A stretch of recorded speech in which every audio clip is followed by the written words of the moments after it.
Hi, Facebook friends. Once again, thank you for joining me for this first episode of 2021.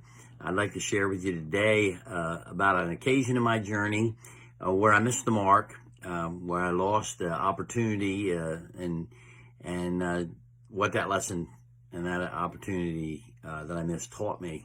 I was relatively new pastor, relatively speaking, in 4 or 5 years into the ministry.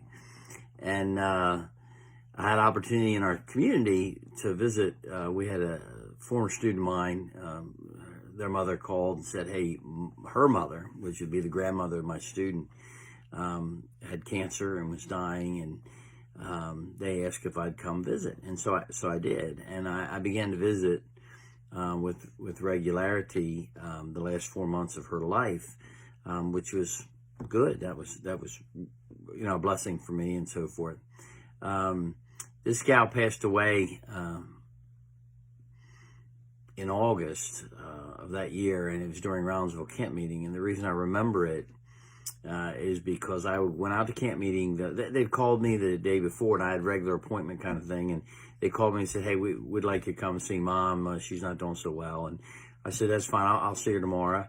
And so I went to Roundsville camp meeting for the Bible study, and it was good, and it was a good thing to do, go to the Bible study. And then at lunchtime, can't remember what they have, but they have great meals. And so I went for lunch, and I then went home after that to shower, clean up, and go visit this lady who was dying. And I just got out of the shower, I'm getting dressed, and the phone rings, and on the other end is the daughter, who I could tell was emotional, and she said to me, Blake, Mom passed away, which I'd gotten to know this dear saint and so forth, and I began to cry. My son, who was just a boy at the time, he looked at me as I hung up the phone. He said, Dad, what's wrong? Because I'm not sure he'd ever seen his dad cry before. And I said to him, so how your dad messed up? And I told him that, I'd gone to camp, and he knew that, but that I'd missed this opportunity to meet with this person, and it would have been one last time, and I'd failed to do that. So I was all ready, obviously, to go visit the family, so I just went down to visit. And I walked in the door, and the daughter came over and hugged me, of course, and there were tears and all that. And she said to me, Blake, we think she hung on so long because she wanted to see you. Oh, my word. I'm not sure you could have said anything that would have hurt me any more than that. And she didn't mean to. It was just the facts. And I tell you that story because going to Bible study wasn't bad. Having lunch, and I know at moments we can't drop everything, but there's times when the journey just calls for us to go, just to be where God wants us to be. And there's a great tragedy in not going. The only solace I have is that I'd gone the 4 months before. I probably had 10 or 12 visits, and we've talked about the things of God and all.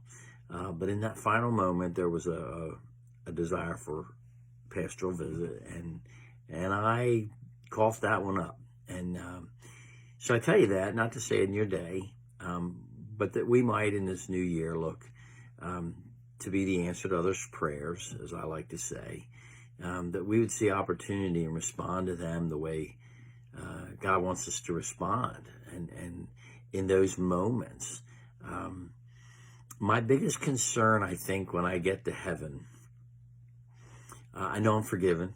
I know I have eternal home. I know I get to eat at a banqueting table. I know all those things. But I'm wondering if I'm going to be reminded in some form or however that comes out of the opportunities that I may have missed. Now, for this gal, it was for comfort and to give pastoral care as we do and to reassure her. But I'm concerned about those who I may have never shared Jesus with that I should have shared. And so that the tragedy of that opportunity, we don't want to have those. We want to step beyond those. So what I'd like to do is challenge you just briefly in this moment. If there's somebody you need to talk to, or somebody you need to make it right with, or something that you need to put into alignment, I want to encourage you. Don't wait. Don't wait.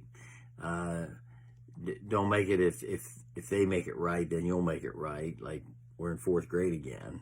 If they forgive, I'll forgive. If they say they like me, I'll like them, and that just isn't going to work.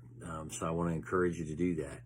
Also, if there's somebody around you that knows great pain and heartache in the day, you may have a great opportunity to share that love of Jesus with them in the middle of that pain and heartache. So there's a great tragedy when the opportunity is lost, because we may never get it again. Now, in closing with that, the sweetest part about that is that family, that daughter in particular, never held anything like that against me, allowed me to share in this lady's service and her celebration of her life, and there was great blessing in it. But from those moments on, oftentimes I looked and realized this opportunity, we don't want to lose it. So anyway, I just want to encourage you today. God bless.